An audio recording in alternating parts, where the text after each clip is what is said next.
ಹಿಡಿದು ನಾದಸ್ವರ ವಿದ್ವಾಂಸರ ತಾಳಕ್ಕೆ ತಕ್ಕ ಹಾಗೆ ಸ್ವಾಮಿಯ ಮುಂದೆ ವಿಶೇಷವಾದ ನಾಟ್ಯವನ್ನು ಮಾಡಬೇಕೆಂದ್ರೆ ನಾಟ್ಯ ಪ್ರಿಯ ಪರಮೇಶ್ವರ ಅಂತಹ ನಾಟ್ಯವನ್ನು ಯಾರು ಮಾಡುವಂತವರಾಗ್ತಾರೋ ಅವರಿಗೆ ಶೀಘ್ರವಾಗಿ ವರಪ್ರವನ್ನ ಪರಮೇಶ್ವರ ಪ್ರಾಪ್ತ ಮಾಡ್ತಾನೆ ಅಂತ ಶಾಸ್ತ್ರ.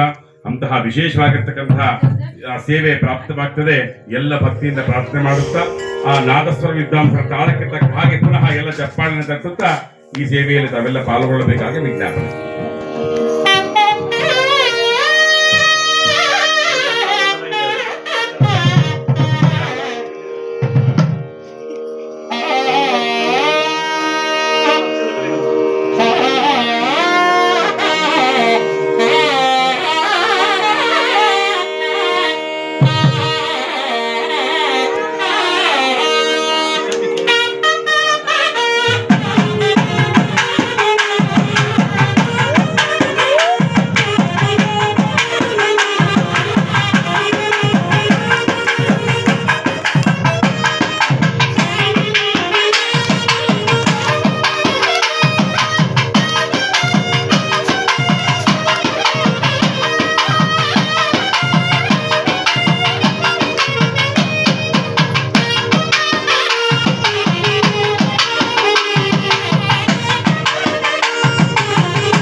ಈ ಸೇವೆಯನ್ನ ಈಗ ಸೇವಾಕರ್ತರು ಮಾಡ್ತಾರೆ.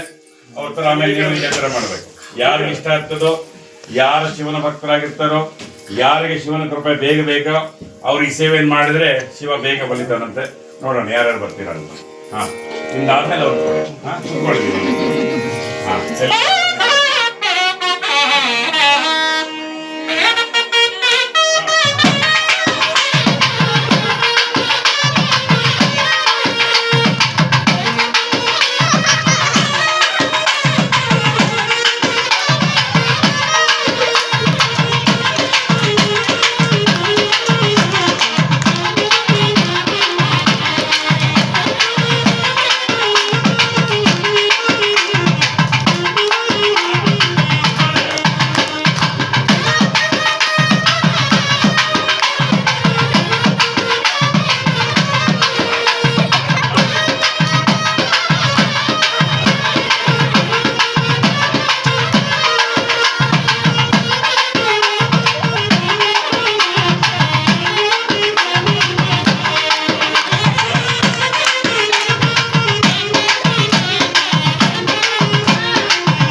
ಒಂದೇ ನಿಮಿಷ ಮಾತಾಡಬೇಡಿ. ನೋಡಿ, ಮುಜುಗರ ಪಟ್ಟುಕೊಳ್ಳುವಂತಹ ಅಲ್ಲ, ಒಂದೇ ನಿಮಿಷ ಮಾತಾಡಬಾರ್ದು. ಮುಜುಗರ ಪಟ್ಟುಕೊಳ್ಳುವಂಥದ್ದು ಅಥವಾ ಯಾರಾದ್ರೂ ಏನಾದ್ರೂ ಅನ್ಕೊಳ್ತಾರೆ ಎಂಬಂತ ನಾಚಿಕೆ ಸ್ವಭಾವವು ತಮ್ಮಲ್ಲಿದ್ದರೆ ದಯಮಾಡಿ ಬೇಡ. ಯಾರು ಸೇವೆಗೆ ಅರ್ಹರಲ್ಲ. ಯಾರು ಸೇವೆಗೆ ಅರ್ಹರಾಗಿರ್ತಾರೋ ಅವ್ರನ್ನೇ ಅವ್ರು ಕಳಿಸ್ಕೊಡ್ತಾರೆ. ಇದೊಂದು ಸೇವೆ ಅಷ್ಟೇ. ನಾವು ಭಗವಂತನ ಕಲ್ಯಾಣವನ್ನ ಕಾರ್ತಿಕ ಮಾಸದ ಸೋಮವಾರದಂದು ತುಂಬಾ ಖುಷಿಯಿಂದ ಆಚರಣೆ ಮಾಡ್ತಾ ಇದ್ದೀವಿ. ತುಂಬಾ ನೃತ್ಯ, ಯಾಕಂದ್ರೆ ಶಿವನಿಗೆ ನೃತ್ಯ ಅಂದ್ರೆ ಪಂಚ ಪ್ರಾಣ.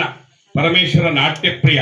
ಅಂತಹ ನಾಟ್ಯದೊಂದಿಗೆ ನಾವು ಕಲ್ಯಾಣ ಮಾಡ್ತಾ ಇದ್ದೇವೆ ಅಂತ ಇದರ ಅರ್ಥ. ಹಾಗಾಗಿ ಯಾರಿಗೆ ಶಿವನು ಒಲಿಸ್ತಾನೋ ಯಾರಿಗೆ ಶಿವನ ಕೃಪಾ ಕಟಾಕ್ಷ ಇರ್ತದೋ ಅವ್ರು ಮಾತ್ರ ಬರ್ತಾರಷ್ಟೇ, ಎಲ್ಲರೂ ಬರ್ಲಿಕ್ಕೆ ಸಾಧ್ಯ ಇಲ್ಲ. ಹಾಗಾಗಿ ಯಾರಿಗೆ